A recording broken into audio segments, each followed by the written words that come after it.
Students, आज का जो हमारा टॉपिक है वो है ABC model by Albert Ellis. अब इसमें ए क्या है, एक्टिवेटिंग इवेंट, बी क्या है, बिलीफ है, और कंसीक्वेंस सी जो है वो कंसीक्वेंस है। वो हम अब एग्जांपल से भी देखते हैं कैसे है। सबसे पहले एक्टिवेटिंग इवेंट क्या होगा, हर वो चीज़ जो कि इंसान को अफेक्ट करती है शिद्दत से। ठीक है, जैसे फॉर एग्जांपल किसी इंसान की ख्वाहिश पूरी नहीं हुई। ठीक है, अच्छा किसी को पोजीशन नहीं मिली और कोई पास नहीं हो सका एग्ज़ाम में, किसी को जॉब नहीं मिली। ठीक है, अब कोई जो है पॉपुलैरिटी हासिल नहीं कर सका लोगों के दरमियान में, कोई ना कोई ऐसी चीज़ जो इंसान को मुतासिर करे, वो उसको एक्टिव कर दे। ठीक है, उसके बाद बिलीफ आता है। अच्छा, it refers to the ideas the individual absorbs into his belief system. अब जब एक चीज़ एक्टिवेट हुई उसके बाद उसका बिलीफ क्या बनता है। फॉर एग्जांपल वो फेल हो गया, अब वो कहे मैं एक नालायक इंसान हूँ। ठीक है, what the individual thinks about himself.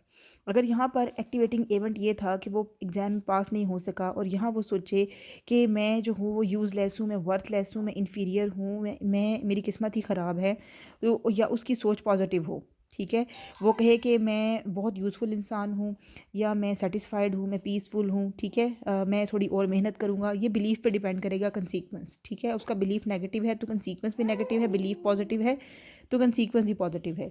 Events affect a person in accordance with his believes और थॉट्स। ठीक है, जब हमारे इवेंट्स कोई भी आते हैं तो वो हमारे बिलीफ के मुताबिक हमें अफेक्ट करते हैं। अगर तो हम पॉजिटिव अप्रोच रखते हैं तो हम उसमें से निकल जाएंगे, और अगर हम नेगेटिव अप्रोच रखते हैं तो वहीं पर स्टक होकर फिर हम उसका कंसीक्वेंस भी भोग देंगे। ठीक है, if the individuals thinking is rational, realistic and positive, he will interpret failure positively. अगर उसकी थिंकिंग पॉजिटिव है और रैशनल है तो वो जो है उस अपने आप को उस इवेंट में से बाहर निकाल लेगा। ठीक है, and his failure to get the desired position, he will acknowledge his weakness. जैसे फॉर एग्जांपल अगर वो फेल हो गया तो वो कहेगा कि मेरी कोई कमी थी, मुझ में कोई वीकनेस थी, जो मैं जो हूँ सही तरह से पढ़ नहीं सका, मेहनत नहीं कर सका। ठीक है, अगर on the contrary if the individual thinking is irrational, अगर उसकी थिंकिंग इरेशनल है, he will think himself to be unfortunate and ill fated. ठीक है, अब वो फेल हो गया, वो कहेगा मैं तो हूँ ही बदकिस्मत, मैं तो हूँ ही नाकाब इंसान। ठीक है, अगर आपने पॉजिटिवली इंटरप्रेट कर लिया, ठीक है, तो फिर तो आप उसको उसमें से बाहर भी निकल आएंगे। ठीक है, अगर आपने उसको नेगेटिवली इंटरप्रेट कर लिया एक इवेंट को, तो फिर आप जो है वो नेगेटिवली, आपकी इरेशनल सोच जो है वो आपको मुतासिर करेगी। ये सब कुछ हमारी सोच पर डिपेंड करता है, वो कितनी रेशनल है, कितनी इरेशनल है। ठीक है, if the individual thinking is irrational, he will think himself to be unfortunate and ill fated, he may even give up studies और ड्रॉप आउट ऑफ कंपटीशन। ठीक है, या तो वो पढ़ाई छोड़ देगा या वो कंपटीशन छोड़ देगा।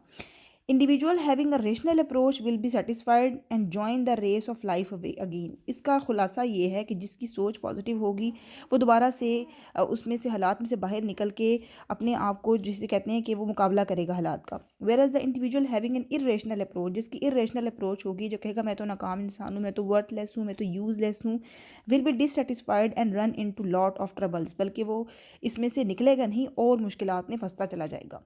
तो इन शॉर्ट क्या हुआ, इवेंट जो भी हो, आप फेल हो गए, आपको जॉब नहीं मिली, आप नाकाम हुए, आगे आपका बिलीव क्या है।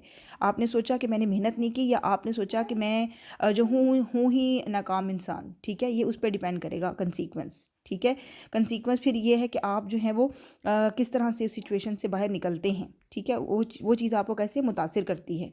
तो ये था हमारा एबीसी मॉडल एलिस का।